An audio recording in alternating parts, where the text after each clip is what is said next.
श्री नानक पद पंकज बंदन पद पंकज बंदना सिमरो अंगद दोख निकंदना। अमरदास गुर हृदय त्यागो हृदय त्यागो। श्री गुरु रामदास गुण गावो। श्री अर्जन विघ्नन के नाशक विघ्नन के नाशक। हर गोबिंद शुभ सुमत पर काशक। श्री हर राय नमो कर जोरी नमो कर जोरी। गुरु हर कृष्ण मनाए बहोरी। तेग बहादुर परम कृपाला जी परम कृपाला। श्री गुरु गोबिंद सिंह विसाला। तरौं तरा हर पुन पुन सीसा पुन पुन सीसा। बंदों बार बार जगदीसा। जिसमें मृत ज्ञान है मानक भगत बैराग। श्री गुरु ग्रंथ साहिब ओदत बंदों कर अनुराग। एक ओंकारा सतगुरु तेह प्रसाद सत होए। वाहिगुरु जी की फतेह विघ्न विनाशन सोए। वाहिगुरु जी की फतेह विघ्न विनाशन सोए। भुजंग प्रयात छंद सुता नानकी जोहती ताम कालू। गुणं खान मानो स्वरूपं बेसालू। जुगो जुग अटल साहिब श्री गुरु ग्रंथ साहिब जी महाराज जी की पावन पवित्र हजूरी अंदर हाजरियां पर है सत्कारयोग सत्संगी जनों दोवें हाथ जोड़ के फतेह प्रवान करो। आखो जी वाहिगुरु जी का खालसा वाहिगुरु जी की फतेह। सतगुਰਾਂ जी की अपार कृपा के सदका असीं पिछले दीवाना दे विच अध्याय 15वें की समाप्ति की है ते अज दे इन्हां दीवाना दे विच 16वें अध्याय की आरंभता है। पिछले दीवाना दे विच असीं उस प्रसंग दे विच जिस दे विच मेहता कालू जी अपने पुत्र नूं झिड़कदे ने ते जदों सारी विथया सारी कथा वार्ता राय गुलाब जी तक पहुँच गया तो राय गुलाब जी दोनों प्यो पुत नूं धन गुरु नानक साहिब जी महाराज अते मेहता कालू जी नूं अपने कोल बुलाउंदे ने। जिथे धन गुरु नानक साहिब जी महाराज जी नूं अथाह प्यार बख्शिश करते हैं तो मेहता कालू जी नूं भी समझाउणा करते हैं ते आखदे ने कि अपने पुत्र नूं अगांह तो कदे भी झिड़कना नहीं। इस तरह कठोर शब्द नहीं वरतने ते इसे तरह राय गुलाब जी मेहता कालू जी नूं उपदेश श्रवण कराउंदे ने। ये विचारां असीं पिछले प्रसंग दे विच श्रवण कर चुके हैं। आओ इस प्रसंग की आरंभता करन तो पहला धन गुरु नानक साहिब जी महाराज जी के चरणों के विच शीश झुकाउंदियां होइयां दोवें हाथ जोड़ के अपनी रसना तो उच्चारण करो जी। धन धन साहिब श्री गुरु नानक साहिब जी महाराज। धन धन साहिब श्री गुरु नानक साहिब जी महाराज। भुजंग प्रयात छंद सुता नानकी जोहती ताम कालू। गुणं खान मानो स्वरूपं बेसालू। हुण भाई बाला जी जिथे धन गुरु अंगद साहिब जी महाराज जी ने धन गुरु नानक साहिब जी महाराज जी के जीवन के बाबत ये विचार सुनाउणा करते हैं ते आखदे ने कि बाबा कालू जी के घर, धाम का भाव हुंदा घर, ते बाबा कालू जी के घर दे विच कहंदे सुता नानकी जोगती, कि जो उन्हां दी लड़की बेबे नानकी जी सन, गुणन खान मानो स्वरूपम विसालू, ते कहंदे वो गुणा दी खान अते बड़े सुंदर स्वरूप वाली सी। सुता के समानंग लखियो ताहे राई, भले थान कीनी सुता की सगाई। हुण आखदे ने कि अपनी निज पुत्री मेहता कालू जी ने अपनी पुत्री बेबे नानकी जी दे वास्ते एक चंगा वर लभ्या है, ते उस वर नूं लभ के जिस नूं राय बलार जी ਅਤੇ बाबा कालू जी चंगी तरह जानते सन, ते इसे तरह उन्होंने चंगी थां दे उत्ते चंगा रिश्ता जान के बेबे नानकी जी की जिहड़ी है वो सगाई कर दी है। तोटक छंद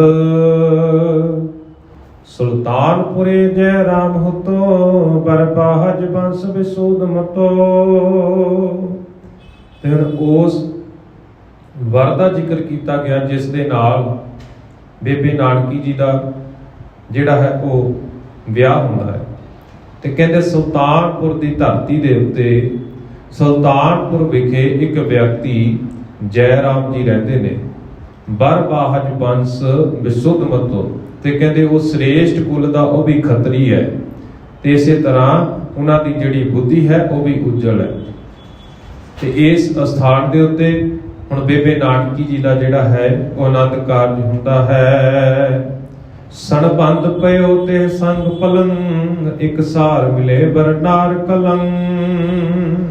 ते कहंदे इसे तरह उन्हां दे आपस दे विच चंगे संबंध सन, क्योंकि असीं पिछले दीवानां दे विच भी ये विचार सरवण कर चुके हैं कि मेहता कालू जी राय बुलार जी दे अधीन पटवारी की नौकरी करते हैं, ते इस दे परथाए राय बुलार जी गाहे बगाहे आप भी ते मेहता कालू जी नूं भी उस सुल्तानपुर के नगर वाल भेजते रहते सन, जिन्हां दे कारण उन्हां दी आपस दे विच बहुत नेड़ता सी। भाईया जयराम जी दे नाल उन्हां दे आपस दे विच पहला तो ही नेड़ता सी, चंगे संबंध सन। जोग वर समझ के उन्होंने अपनी बच्ची दे वास्ते एक चंगा वर जान के उन्होंने जिहड़ा है आपस दे विच रिश्ता जोड़न दा उन्होंने मन बनाया। ते इसे तरह करते हैं कि एक सार मिले बरनार कलंग, ते कहंदे एक बार वर अते कन्या नूं आपस दे विच मिलाउणा कीता है। सज साज बरात पली सगरी, के आन टुकाऊ ससु नगरी। ते इसे तरह कहते हुण विआह वाला दिन जिहड़ा है वो नेड़े आ गया, ते इसे कारण कहते सज साज बरात भली सगरी, ते कहते सारी बरात चंगी तरह सज सजा के आन टुकाऊ ससु नगरी। ते इसे तरह भाई जयराम जी बरात दे समेत जिहड़ी सज सजा के उस नगर दे विच पहुंची है, कहते अपने सोहरे परिवार दे कोल पहुंचदे ने। लिए संग मतंग तो रंगन के, पट शोभत है बहु रंगन के। ते इसे तरह कहते जिहड़ी जंज आई है, जिहड़ी बरात आई है ना, वो बरात दे विच कोई हाथियां दे उत्ते सवार है, कोई घोड़ियां दे उत्ते चढ़ के आया है। इसे तरह कहते सारी बरात दे जिहड़े जी ने, जिहड़े जांजी ने, उन्होंने रंग बिरंगे जिहड़े कपड़े पाए हुए ने। सारी बरात बहुत शोभा पा रही है। बर भूखन कंचन अंगत रे, चमकावत जरावण संग जरे। ते इसे तरह कहते भी भूखण का भाव हुंदा गहने, ते इसे तरह कहते उन्होंने अपने शरीर के उत्ते जिथे सुंदर वस्त्र पहने ने, उत्थे नाल ही नाल कहते सोने के गहने भी पहने हुए ने। चमकात जरावण संग जिहड़े कहते जड़ाऊ नगां वाले जिहड़े सोहणे गहने ने, वो बहुत उन्हां दे शरीर दे उत्ते पाए हुए फबदे हन।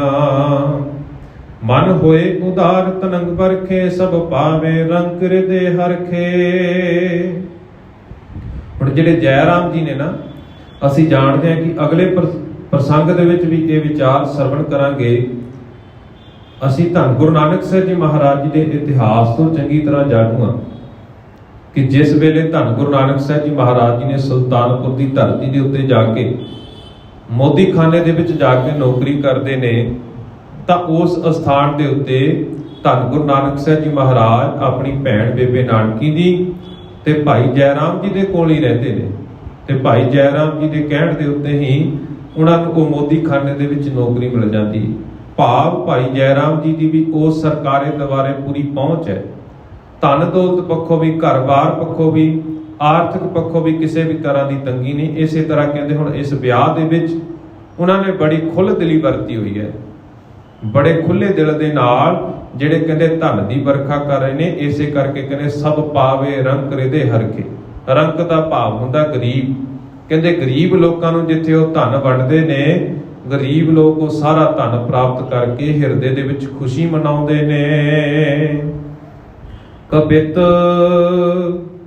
ਬਾਜਤ ਨਗਾਰੇ ਬਹੁ ਬੇਦਿਆਨ ਅਖਾਰੇ ਹੋਤ ਕੋਤਕ ਨਿਹਾਰੇ ਮਨ ਰਹੇ ਹੈ ਲੁਭਾਇ ਕੈ। ਤੇ ਕਹਿੰਦੇ ਜਿਹੜੀ ਬਰਾਤ ਚੜ ਕੇ ਆਈ ਹੈ ਨਾ, ਜਿਹੜੇ ਜਾਂਜੀ ਆਏ ਨੇ, ਤੇ ਕਹਿੰਦੇ ਉਸ ਬਰਾਤ ਦੇ ਨਾਲ ਨਾਲ ਕਹਿੰਦੇ ਹੁਣ ਬਾਜਤ ਨਗਾਰੇ, ਕਹਿੰਦੇ ਨਗਾਰੇ ਵੱਜ ਰਹੇ ਨੇ। ਬਹੁ ਬੇਦਿਨ ਅਖਾਰੇ, ਤੇ ਕਹਿੰਦੇ ਕਈ ਤਰ੍ਹਾਂ ਦੇ ਅਖਾੜੇ ਵੀ ਸਜੇ ਹੋਏ ਨੇ। ਹੋਤ ਕੋਤਕ ਨਿਹਾਰੇ, ਤੇ ਕਹਿੰਦੇ ਉਹਨਾਂ ਦੇ ਕੋਤਕ ਵੇਖ ਵੇਖ ਕੇ ਮਨ ਰਹੇ ਹੈ ਲੁਭਾਏ ਕੇ। ਜਿਹੜੇ ਨਗਾਰੇ ਵੱਜਦੇ ਨੇ, ਜਿਹੜੇ ਉਸ ਬਰਾਤ ਦੇ ਵਿੱਚ ਵੱਖ-ਵੱਖ ਤਰ੍ਹਾਂ ਦੇ ਕੌਤਕ ਹੁੰਦੇ ਨੇ, ਕਈ ਪ੍ਰਕਾਰ ਦੇ ਕਹਿੰਦੇ ਜਿਹੜੇ ਅਖਾੜੇ ਲੱਗੇ ਹੋਏ ਨੇ, ਉਹਨਾਂ ਸਾਰੀਆਂ ਚੀਜ਼ਾਂ ਨੂੰ ਦੇਖ ਕੇ ਕਹਿੰਦੇ ਮਨ ਬਹੁਤ ਲੁਭਾਏਮਾਨ ਹੁੰਦਾ ਹੈ। ਪਾਏ ਕੇ ਨਿਦੇਸ਼ ਕੋ ਬਰਾਤ ਹੈ ਨਵੇਸ਼ ਕਿਨ ਅਥੇ ਦਿਨੇਸ਼ ਕੋ ਹਤਾਸ ਨ ਜਗਾਏ ਕੈ। ਤੇ ਇਸੇ ਤਰ੍ਹਾਂ ਕਹਿੰਦੇ ਜਿਹੜੀ ਬਰਾਤ ਹੁਣ ਤਲਵੰਡੀ ਨਗਰ ਦੇ ਵਿੱਚ ਪਹੁੰਚਦੀ ਹੈ, ਉਸ ਨਗਰ ਦੇ ਵਿੱਚ ਪਹੁੰਚ ਕੇ ਕਹਿੰਦੇ ਪਾਏ ਕੇ ਨਿਦੇਸ਼ ਕੋ ਬਰਾਤ ਹੈ ਨਵੇਸ਼ ਕਿਨੋ, ਤੇ ਕਹਿੰਦੇ ਆਦੇਸ਼ ਪ੍ਰਾਪਤ ਕਰਕੇ ਉਹਨਾਂ ਬਰਾਤ ਦੇ ਜੀਆਂ ਨੇ, ਉਹਨਾਂ ਜਾਂਜੀਆਂ ਨੇ, ਸਾਰਿਆਂ ਨੇ ਜਦੋਂ ਆਦੇਸ਼ ਪ੍ਰਾਪਤ ਕੀਤਾ, ਹੁਕਮ ਪ੍ਰਾਪਤ ਕੀਤੇ, ਤਾਂ ਹੁਕਮ ਪ੍ਰਾਪਤ ਕਰਕੇ ਕਹਿੰਦੇ ਉਹਨਾਂ ਨੂੰ ਜਦੋਂ ਪਤਾ ਲੱਗਾ ਵੀ ਕਿਸ ਥਾਂ ਦੇ ਉੱਤੇ ਬਰਾਤ ਦਾ ਉਤਾਰਾ ਹੋਣਾ ਹੈ, ਕਿਸ ਅਸਥਾਨ ਦੇ ਉੱਤੇ ਬਰਾਤ ਦਾ ਟਿਕਾਣਾ ਕੀਤਾ ਕਰਨਾ ਹੈ, ਉਸ ਥਾਂ ਦੇ ਉੱਤੇ ਪਹੁੰਚ ਕੇ ਕਹਿੰਦੇ ਉਹਨਾਂ ਨੇ ਟਿਕਾਣਾ ਕੀਤਾ ਹੈ। ਅਥਏ ਦਿਨੇਸ਼ ਕੋ ਹੁਤਾਸਨ ਜਗਾਇਕ। ਤੇ ਇਸੇ ਤਰ੍ਹਾਂ ਕਹਿੰਦੇ ਜਦੋਂ ਸੂਰਜ ਛਿਪਣ ਲੱਗ ਪਿਆ ਨਾ, ਤਾਂ ਸੂਰਜ ਛਿਪਣ ਦੇ ਨਾਲ ਨਾਲ ਰੋਸ਼ਨੀ ਦੇ ਪ੍ਰਬੰਧ ਦੀ ਖਾਤਰ ਵੀ ਕਹਿੰਦੇ ਅਗਨੀ ਜਗਾਈ ਗਈ ਹੈ। ਭਾਵਰੇ ਕੁਲੇ ਸਭ ਦਿਜਨ ਕੋ ਦਾਨ ਦੇ, ਅੰਗਨ ਸੁਨਾਏ ਗਰ ਗੀਤਨ ਕੋ ਗਾਇਕੈ। ਜਿਸ ਤਰ੍ਹਾਂ ਅਸੀਂ ਸਾਰੇ ਜਾਣਦੇ ਹਾਂ ਕਿ ਧੰਨ ਗੁਰੂ ਨਾਨਕ ਸਾਹਿਬ ਜੀ ਮਹਾਰਾਜ ਜੀ ਤੋਂ ਸਭ ਤੋਂ ਪਹਿਲੀ ਵਾਰ ਜਿਹੜੀ ਸਿੱਖ ਪਰੰਪਰਾ ਦੇ ਵਿੱਚ ਆਨੰਦ ਕਾਰਜ ਦੀ ਮਰਿਆਦਾ ਹੈ, ਉਹ ਧੰਨ ਗੁਰੂ ਨਾਨਕ ਸਾਹਿਬ ਜੀ ਮਹਾਰਾਜ ਜੀ ਦਾ ਸਭ ਤੋਂ ਪਹਿਲੀ ਵਾਰੀ ਆਨੰਦ ਕਾਰਜ ਸਿੱਖ ਮਰਿਆਦਾ ਦੇ ਅਨੁਸਾਰ ਹੋਇਆ ਸੀ। ਕੁਝ ਕੁ ਵਿਦਵਾਨਾਂ ਨੇ ਇਸ ਪੱਖ ਦੇ ਬਾਬਤ ਇਹ ਵੀ ਵਿਚਾਰ ਲਿਖੀ ਵੀ ਜਦੋਂ ਧੰਨ ਗੁਰੂ ਨਾਨਕ ਸਾਹਿਬ ਜੀ ਮਹਾਰਾਜ ਜੀ ਦਾ ਵਿਆਹ ਹੁੰਦਾ ਹੈ, ਜਦੋਂ ਆਨੰਦ ਕਾਰਜ ਭਾਵ ਲਾਵਾਂ ਦੀ ਰਸਮ ਹੁੰਦੀ ਹੈ, ਤਾਂ ਧੰਨ ਗੁਰੂ ਨਾਨਕ ਸਾਹਿਬ ਜੀ ਮਹਾਰਾਜ ਜੀ ਨੇ ਅਗਨੀ ਦੇ ਦੁਆਲੇ ਫੇਰੇ ਲੈਣ ਦੀ ਬਜਾਏ ਇੱਕ ਓੰਕਾਰ ਤੋਂ ਲੈ ਕੇ ਜਿਹੜਾ ਮੂਲ ਮੰਤਰ ਦਾ ਸਰੂਪ ਹੈ, ਉਸ ਸਰੂਪ ਦੇ ਦੁਆਲੇ ਹੀ ਲਾਵਾਂ ਲਈਆਂ ਸਨ। ਤੇ ਧੰਨ ਗੁਰੂ ਨਾਨਕ ਸਾਹਿਬ ਜੀ ਮਹਾਰਾਜ ਜੀ ਤੋਂ ਪਹਿਲਾਂ ਦੇ ਜਿੰਨੇ ਵੀ ਆਨੰਦ ਕਾਰਜ ਹੋਏ ਨੇ ਜਾਂ ਵਿਆਹ ਹੋਏ ਨੇ, ਉਹ ਜਾਂ ਤਾਂ ਇਸਲਾਮ ਮਤ ਦੀ ਮਰਿਆਦਾ ਦੇ ਅਨੁਸਾਰ ਹੁੰਦੇ ਸਨ ਤੇ ਜਾਂ ਹਿੰਦੂ ਮਤ ਦੀ ਮਰਿਆਦਾ ਦੇ ਅਨੁਸਾਰ ਹੁੰਦੇ ਨੇ। ਹੁਣ ਕਵੀ ਸੰਤੋਖ ਸਿੰਘ ਜੀ ਚੂੜਾਮਣੀ ਜਿਨ੍ਹਾਂ ਨੇ ਇਹ ਸੂਰਜ ਪ੍ਰਕਾਸ਼ ਗ੍ਰੰਥ ਦੀ ਰਚਨਾ ਕੀਤੀ, ਉਹਨਾਂ ਦੇ ਅਨੁਸਾਰ ਉਹ ਆਖਦੇ ਨੇ ਕਿ ਭਾਈ ਜੈ ਰਾਮ ਜੀ ਤੇ ਬੇਬੇ ਨਾਨਕੀ ਜੀ ਦਾ ਜਿਹੜਾ ਵਿਆਹ ਦੀ ਰਸਮ ਹੈ ਨਾ, ਉਹ ਹਿੰਦੂ ਮਤ ਦੇ ਅਨੁਸਾਰ ਹੁੰਦੀ ਹੈ। ਤੇ ਕਹਿੰਦੇ ਭਾਵਰੇ ਕੋ ਲੈ ਸਭ ਦਿਜਨ ਕੋ ਦਾਨ ਦੇ, ਅੰਗਣ ਸੁਨਾਏ ਗਰ ਗੀਤਨ ਕੋ ਗਾਇਕ ਹੈ। ਤੇ ਇਸੇ ਤਰ੍ਹਾਂ ਕਹਿੰਦੇ ਉਹਨਾਂ ਨੇ ਜਿਹੜੇ ਫੇਰੇ ਲੈਣੇ ਬ੍ਰਾਹਮਣ ਦੀ ਮਤ ਦੇ ਅਨੁਸਾਰ, ਉਹਨਾਂ ਦੀ ਮਤ ਦੇ ਅਨੁਸਾਰ ਜਿਹੜੀ ਇਹ ਸਾਰੀ ਮਰਿਆਦਾ ਨਿਭਾਈ ਗਈ। ਤੇ ਕਹਿੰਦੇ ਸਾਰਿਆਂ ਪੰਡਤਾਂ ਨੂੰ, ਸਾਰਿਆਂ ਵਿਦਵਾਨਾਂ ਨੂੰ ਉਹਨਾਂ ਨੂੰ ਦਾਨ ਵੀ ਦਿੱਤਾ ਗਿਆ। ਨਾਲ ਹੀ ਨਾਲ ਕਹਿੰਦੇ ਜਿਹੜੀਆਂ ਉਸ ਨਗਰ ਦੀਆਂ ਇਸਤਰੀਆਂ ਨੇ, ਉਹ ਇਸ ਮੌਕੇ ਦੇ ਉੱਤੇ ਖੁਸ਼ੀ ਦੇ ਗੀਤ ਗਾਉਂਦੀਆਂ ਨੇ। ਦੋ ਕੁਲ ਰੀਤ ਕਿਨ ਦਾਇਜ ਬਹੁਤ ਦਿਨ, ਬੜੋ ਜਸ ਲੀਨ ਸਭ ਰਹੇ ਹਰ ਖਾਏ ਕੈ। ਤੇ ਕਹਿੰਦੇ ਦੋਹਾਂ ਕੁਲਾਂ ਨੇ, ਭਾਵ ਭਾਈਆ ਜੈ ਰਾਮ ਜੀ ਅਤੇ ਇਧਰੋਂ ਧੰਨ ਗੁਰੂ ਨਾਨਕ ਸਾਹਿਬ ਜੀ ਮਹਾਰਾਜ ਜੀ, ਦੋਨਾਂ ਦੇ ਪਰਿਵਾਰਾਂ ਨੇ, ਦੋਨਾਂ ਕੁਲਾਂ ਨੇ ਜਿਹੜੀ ਉਹਨਾਂ ਦੀ ਕੁਲਾਂ ਦੀ, ਉਹਨਾਂ ਦੀ ਜਾਤ ਬਰਾਤ ਦੀ ਜੋ ਵੀ ਪਰੰਪਰਾ ਸੀ, ਜੋ ਵੀ ਰੀਤ ਸੀ, ਉਸ ਦੇ ਅਨੁਸਾਰ ਕਹਿੰਦੇ ਸਾਰਾ ਕਾਰਜ ਕੀਤਾ। ਤੇ ਜੋ ਵੀ ਲੋੜੀਂਦੀਆਂ ਵਸਤੂਆਂ ਸਨ, ਜੋ ਵੀ ਪਰੰਪਰਾਵਾਂ ਚੱਲਦੀਆਂ ਸਨ, ਉਸ ਦੇ ਅਨੁਸਾਰ ਉਹਨਾਂ ਨੇ ਲੈਣ ਦੇਣ ਦਾ ਜੋ ਵੀ ਕਾਰਜ ਸੀ ਉਹ ਨੇਪਰੇ ਚੜ੍ਹਿਆ। ਇਸ ਦੇ ਨਾਲ ਹੀ ਕਹਿੰਦੇ ਵੱਡਾ ਜਸ ਪ੍ਰਾਪਤ ਕਰਕੇ ਬਹੁਤ ਖੁਸ਼ ਹੁੰਦੇ ਨੇ। किन उपवाह अविराम जो जराम पुन गयो निज धाम मन आनंद बढ़ाई कै। ते कहते इसे तरह किनो उपवाह अविराम जो जराम पुन, जदों कहते भाईया जयराम जी का ब्याह हो जाता तो इसे तरह कहते खुशी खुशी वो बेबे नानकी जी नूं नाल लैके अपने नगर सुल्तानपुर विखे अपने घर दे विच पहुंचदे ने। बस रूपती ते कुछ नानक सुकालू कहे भगनी को आण सुल्तानपुर जाए कै। ते कहंदे जदों ब्याह तो बाद हुण कुछ समा बतीत हुंदा है, समा बतीत हो जाण तो बाद कुछ दिन बीत जाण तो बाद मेहता कालू जी ने अपने पुत्र नूं हुक्म कीता है। मेहता कालू जी ने धन गुरु नानक साहब जी महाराज जी नूं आख्या बस रूपती ते कुछ नानक सुकालू कहे भगनी को आण सुल्तानपुर जाएगा, कि अपनी भैन बेबे नानकी जी नूं सुल्तानपुर जाके उन्हां नूं इस नगर दे विच लैके आउणा करो। मानत न बैन अन कुंपण ऐन तुसनी पो जाके कहे भैणा नीच नैन ठहराए कै।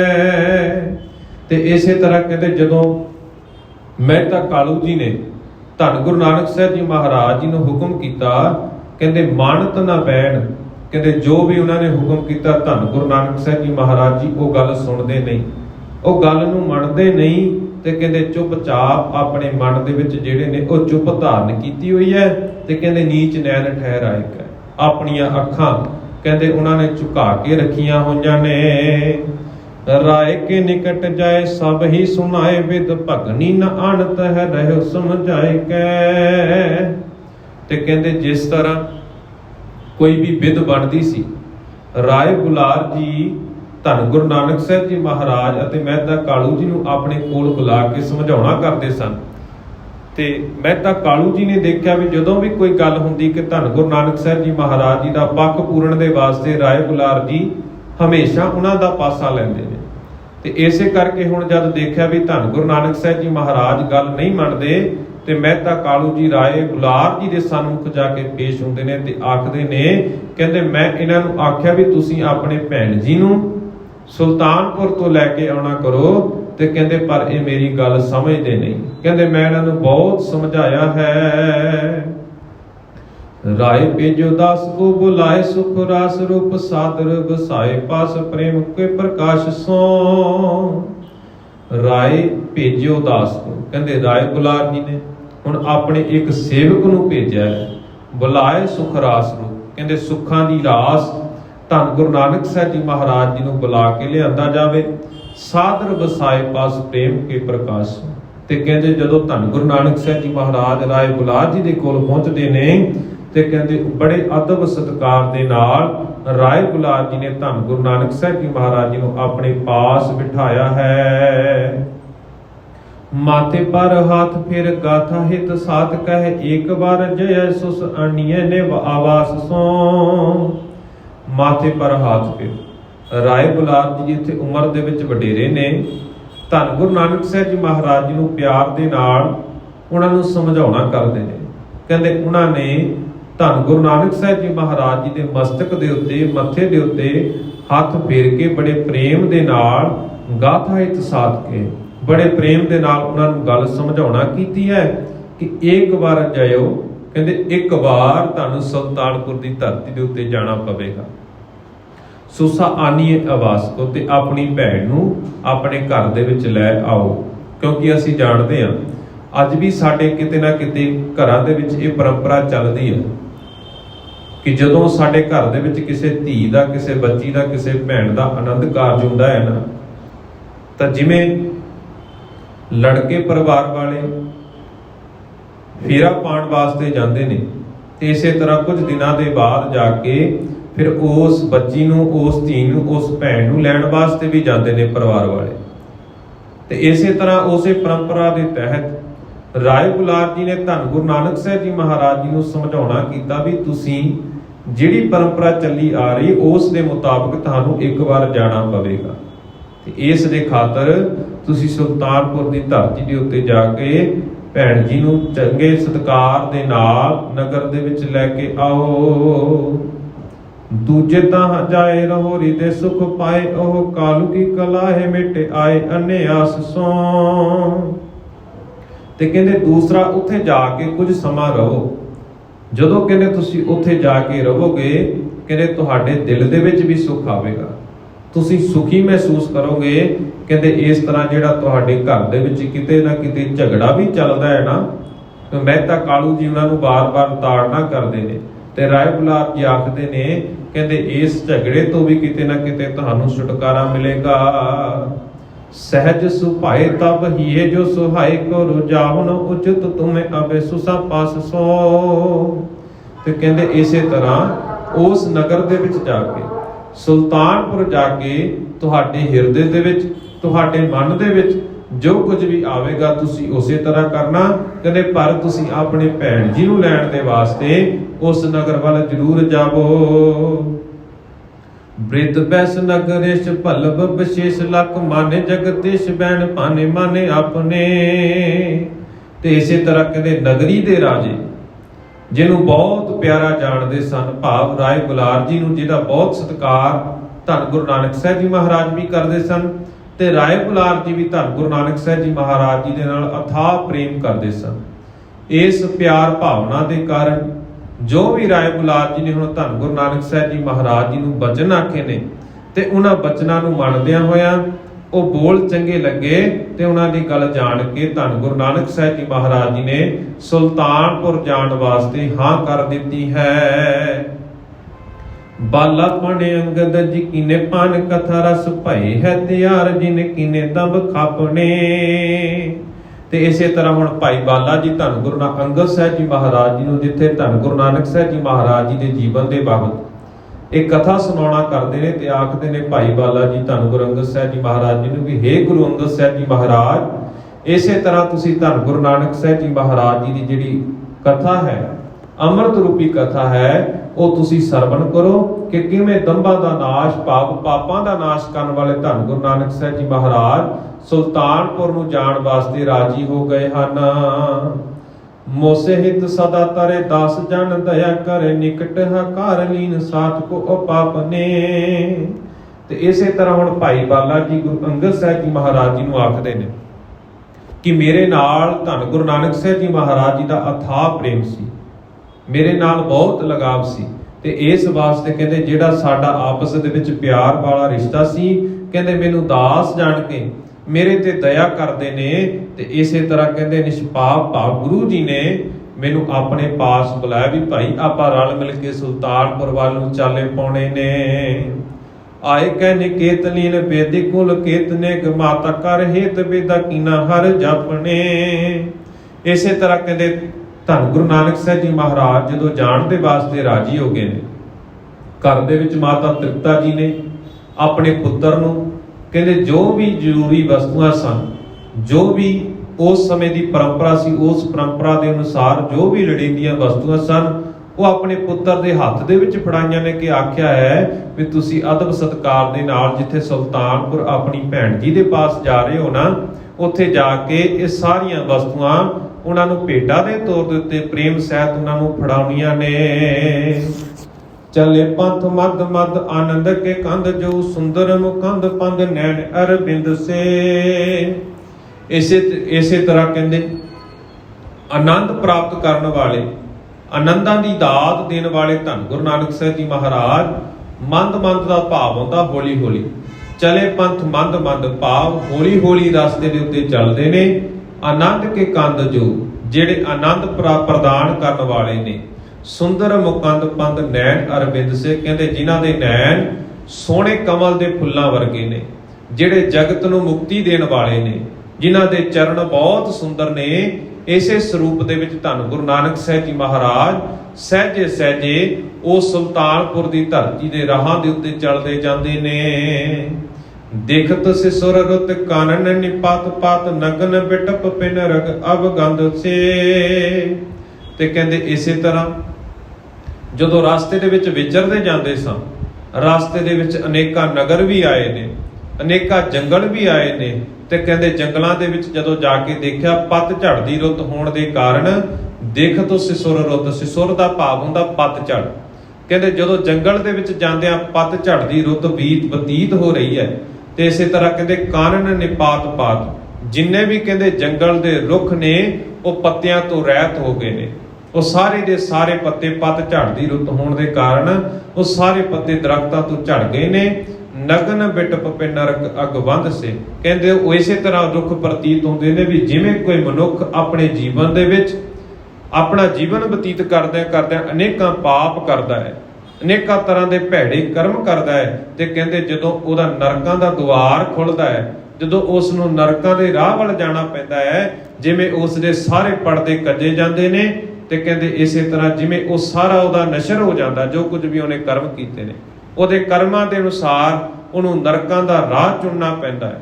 ਤੇ ਇਸੇ ਤਰ੍ਹਾਂ ਕਹਿੰਦੇ ਇਹ ਜੰਗਲਾਂ ਦੇ ਵਿੱਚ ਜਿਹੜੇ ਰੁੱਖ ਨੇ ਪੱਤਝੜ ਦੀ ਰੁੱਤ ਹੋਣ ਦੇ ਕਾਰਨ ਇਹਨਾਂ ਸਾਰਿਆਂ ਦੇ ਸਾਰੇ ਰੁੱਖਾਂ ਦੇ ਪੱਤੇ ਜਿਹੜੇ ਨੇ ਉਹ ਝੜੇ ਹੋਏ ਨੇ।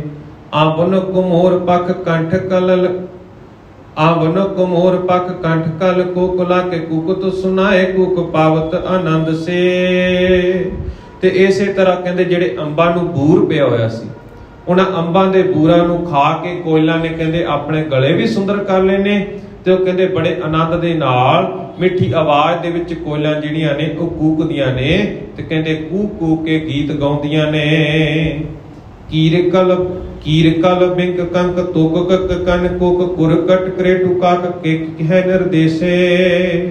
ਇੱਥੇ ਹੁਣ ਕਵੀ ਜੀ ਨੇ, ਕਵੀ ਸੰਤੋਖ ਸਿੰਘ ਜੀ ਚੂੜਾਮਣੀ ਜੀ ਨੇ, ਤੇ ਇੱਥੇ ਪੰਛੀਆਂ ਦੇ ਨਾਮ ਗ੍ਰੰਥਾਂ ਦੇ ਅਨੁਸਾਰ ਜਾਂ ਪੁਰਾਤਨ ਇਤਿਹਾਸਕ ਗ੍ਰੰਥਾਂ ਦੇ ਅਨੁਸਾਰ ਜੋ ਵੀ ਪੰਛੀਆਂ ਦੇ ਨਾਮ ਵਰਤੇ ਗਏ ਨੇ, ਉਹਨਾਂ ਸਾਰੇ ਪੰਛੀਆਂ ਦਾ ਜ਼ਿਕਰ ਇੱਥੇ ਕੀਤਾ ਹੈ।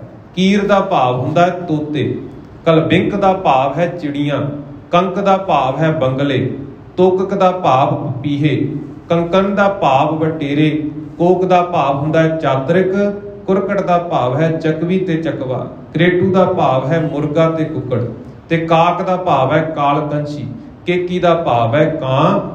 ਤੇ ਇਸੇ ਤਰ੍ਹਾਂ ਕਹਿੰਦੇ ਇਹ ਸਾਰੇ ਦੇ ਸਾਰੇ ਪੰਛੀ ਜਿਹੜੇ ਨੇ ਇਹ ਸਾਰੇ ਆਪਣੀ ਥਾਂ ਦੇ ਉੱਤੇ ਇਸ ਤਰ੍ਹਾਂ ਲੱਗਦੇ ਨੇ ਵੀ ਜਿਵੇਂ ਕਿਸੇ ਨਗਰ ਦੇ ਵਿੱਚ, ਜਿਵੇਂ ਕਿਸੇ ਇਲਾਕੇ ਦੇ ਵਿੱਚ ਵੱਖ-ਵੱਖ ਰਾਜੇ ਸ਼ੋਭਾ ਪਾਉਂਦੇ ਨੇ, ਇਸੇ ਜੰਗਲ ਦੇ ਵਿੱਚ ਕਹਿੰਦੇ ਹੁਣ ਇਹਨਾਂ ਪੰਛੀਆਂ ਦਾ ਇਸ ਤਰ੍ਹਾਂ ਚਹਿਚਹਾਟ ਹੋ ਰਹੀ ਹੈ ਵੀ ਜਿਵੇਂ ਇਹਨਾਂ ਦਾ ਆਪਣਾ ਆਪਣਾ ਕਿਤੇ ਰਾਜ ਕੰਮ ਹੋਇਆ ਹੋਵੇ।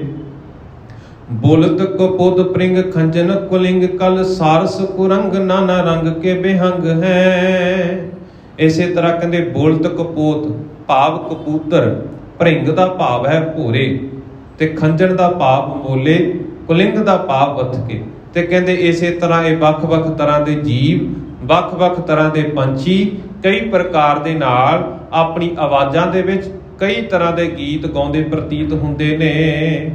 ਕਾਨਨ ਉਲੰਘ ਗਏ ਨਗਰ ਉਮੰਗ ਪਿਖ ਨਾਗਰ, ਉਹ ਨਾਗਰੀ ਆਨੰਦ ਬੋਹ ਰੰਗ ਹੈ। ਕਾਨਨ ਦਾ ਭਾਵ ਹੁੰਦਾ ਹੈ ਜੰਗਲ, ਉਲੰਘ ਗਏ ਕਹਿੰਦੇ ਜਦੋਂ ਜੰਗਲ ਨੂੰ ਲੰਘ ਕੇ ਨਗਰ ਉਮੰਗ ਪਿਖ, ਕਹਿੰਦੇ ਨਗਰ ਦੇ ਵੱਲ ਨੂੰ ਅਸੀਂ ਚਾਲੇ ਪਾਏ ਨੇ, ਜੰਗਲ ਨੂੰ ਲੰਘ ਕੇ ਨਗਰ ਦੇ ਵਿੱਚ ਅਸੀਂ ਬੜੇ ਸਾਂ। ਤੇ ਕਹਿੰਦੇ ਉਸ ਨਗਰ ਦੇ ਵਿੱਚ ਜਾ ਕੇ ਜਿੰਨੇ ਵੀ ਲੋਕਾਂ ਨੂੰ ਅਸੀਂ ਦੇਖਿਆ, ਉਸ ਨਗਰ ਦੇ ਲੋਕ ਬੜੇ ਉਤਸ਼ਾਹ ਦੇ ਨਾਲ ਵਿਚਰਦੇ ਨੇ।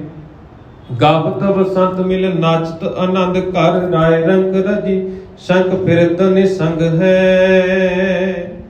ਇਸੇ ਤਰ੍ਹਾਂ ਧੰਨ ਗੁਰੂ ਨਾਨਕ ਸਾਹਿਬ ਜੀ ਮਹਾਰਾਜ ਭਾਈ ਬਾਲਾ ਜੀ ਦੇ ਸਮੇਤ ਸੁਲਤਾਨਪੁਰ ਦੀ ਧਰਤੀ ਦੇ ਵੱਲ ਜਾਂਦੇ ਨੇ, ਤੇ ਰਾਸਤੇ ਦੇ ਵਿੱਚ ਅਨੇਕਾਂ ਨਗਰਾਂ ਦੇ ਵਿੱਚ ਲੰਘਦੇ ਹੋਏ, ਅਨੇਕਾਂ ਜੰਗਲਾਂ ਦਾ ਪੈਂਡਾ ਤੈਅ ਕਰਦੇ ਹੋਏ ਜਦੋਂ ਸੁਲਤਾਨਪੁਰ ਧਰਤੀ ਦੇ ਉੱਤੇ ਪਹੁੰਚਦੇ ਨੇ, ਸੁਲਤਾਨਪੁਰ ਨਗਰ ਵੱਲ ਪਹੁੰਚਦੇ ਨੇ, ਉੱਥੇ ਜਾ ਕੇ ਉੱਥੋਂ ਦੇ ਲੋਕਾਂ ਨੂੰ ਦੇਖ ਕੇ ਬਹੁਤ ਉਤਸ਼ਾਹਿਤ ਹੁੰਦੇ ਨੇ। ਇੱਥੋਂ ਤੱਕ ਦਾ ਪ੍ਰਸੰਗ ਅਸੀਂ ਅੱਜ ਦੇ ਦੀਵਾਨਾਂ ਦੇ ਵਿੱਚ ਸਰਵਣ ਕਰ ਚੁੱਕੇ ਹਾਂ। ਅਗਲੇਰੇ ਦੀਵਾਨਾਂ ਦੇ ਵਿੱਚ ਕਿਸ ਤਰ੍ਹਾਂ ਧੰਨ ਗੁਰੂ ਨਾਨਕ ਸਾਹਿਬ ਜੀ ਮਹਾਰਾਜ ਆਪਣੀ ਭੈਣ ਜੀ ਨੂੰ ਮਿਲਦੇ ਨੇ, ਜੋ ਕੁਝ ਵੀ ਉਹਨਾਂ ਦੇ ਨਾਲ ਵਾਰਤਾ ਹੁੰਦੀ ਹੈ, ਜੋ ਕੁਝ ਵੀ ਆਪਸ ਦੇ ਵਿੱਚ ਵਿਚਾਰ ਚਰਚਾ ਹੁੰਦੀ ਹੈ, ਉਹ ਰਹਿੰਦੀਆਂ ਵਿਚਾਰਾਂ ਅਸੀਂ ਕੱਲ ਦੇ ਦੀਵਾਨਾਂ ਦੇ ਵਿੱਚ ਸਰਵਣ ਕਰਾਂਗੇ। ਵਿਚਾਰਾਂ ਕਰਦਿਆਂ ਭੁੱਲਾਂ ਚੁੱਕਾਂ ਹੋ ਜਾਣੀਆਂ ਸੁਭਾਵਕ ਨੇ, ਗੁਰੂ ਅਤੇ ਗੁਰੂ ਦੀ ਸੰਗਤ ਬਖਸ਼ਣਯੋਗ ਹੈ। ਬਖਸ਼ਦੇ ਹੋਏ ਫਤਿਹ ਪ੍ਰਵਾਨ ਕਰਵਾਓ ਜੀ। ਵਾਹਿਗੁਰੂ ਜੀ ਕਾ ਖਾਲਸਾ, ਵਾਹਿਗੁਰੂ ਜੀ ਕੀ ਫਤਿਹ।